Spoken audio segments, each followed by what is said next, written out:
नमस्कार। कोविड की तीसरी लहर आई है या नहीं, इसको लेकर एक्सपर्ट्स के बीच भी कन्फ्यूजन है।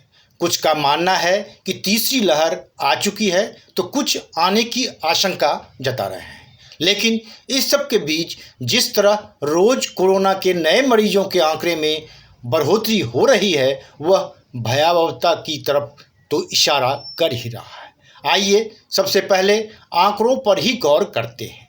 देश भर में केवल आज 43,401 नए रोगी आए। केरल के इनमें से 30,196 रोगी थे, यानी लगभग 70%। वहीं कोरोना से देश भर में 339 मौतें हुई, जिनमें से अकेले केरल में 181 मौतें हुई, यानी लगभग 57%। देश में सिर्फ केरल ही एक ऐसा राज्य है जहां 1 लाख से अधिक कोरोना के सक्रिय केस हैं। देश में कोरोना के कुल 3,93,000 एक्टिव केस वर्तमान में हैं। इनमें केरल में 2,40,000 से अधिक केस हैं, जबकि महाराष्ट्र में 51,400 एक्टिव केस हैं। इस तरह देश भर के एक्टिव केस के मामले में केरल की हिस्सेदारी 61% के आसपास बैठती है। इन आंकड़ों की दृष्टि से देखें तो केरल की स्थिति बहुत भयावह है। याद रहे कि कोरोना की पहली लहर भी केरल से ही शुरू हुई थी, दूसरी महाराष्ट्र से, और अब तीसरी की आशंका भी केरल और महाराष्ट्र से ही है। केरल के साथ साथ महाराष्ट्र में तीसरी लहर प्रारंभ हो चुकने की आशंका जताई जा रही है। हालात अच्छे नहीं दिख रहे। गंभीरता से बिना किसी पर दोष मढ़े इस महामारी से पार पाने की तरफ कदम बढ़ाने की जरूरत है। वनडे मैट्रम्स चैनल का इस पर साफ मानना है कि कोरोना राष्ट्रीय विपदा है और इसको पार्टी के नज़रिए से नहीं देखना चाहिए। केरल और महाराष्ट्र के बंधु भगिनी भी हमारे ही हैं और मुख्यमंत्री पिनराई विजयन भी इसकी रोकथाम के लिए परिश्रम कर ही रहे हैं। केंद्र सरकार ने भी केरल पर विशेष ध्यान दिया है। केंद्रीय स्वास्थ्य मंत्री मंडविया ने केरल की कोरोना समस्या पर अलग से बैठकें ली हैं और केरल को विशेष सहायता पहुंचाई जा रही है। साथ ही चैनल राज्य सरकारों से भी आग्रह करता है कि वे भी इस कठिन समय में केरल की मदद करें।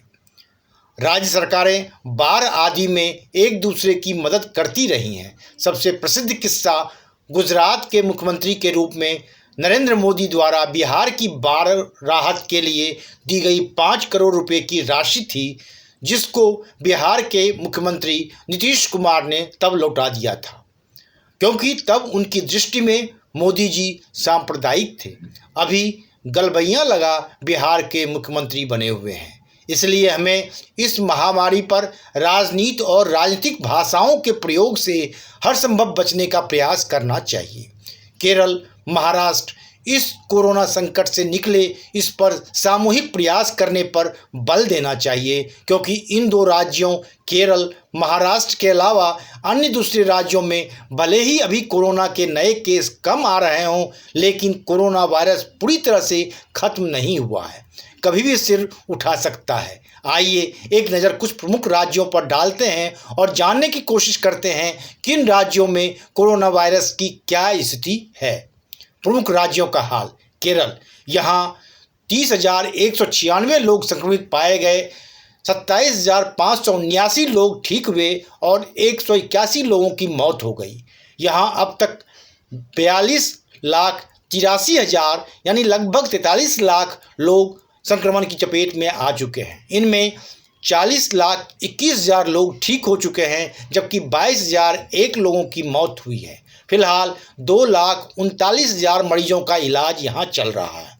महाराष्ट्र, यहाँ 4,174 लोग संक्रमित पाए गए, 4,155 लोग ठीक हुए और 65 की मौत हो गई। यहाँ अब तक 64,97,000 यानी लगभग 65 लाख लोग संक्रमण की चपेट में आ चुके हैं। इनमें 63,08,000 लोग ठीक हो चुके हैं, जबकि 1,37,000 लोगों की मौत हुई है। फिलहाल 47,880 मरीजों का महाराष्ट्र में इलाज चल रहा है।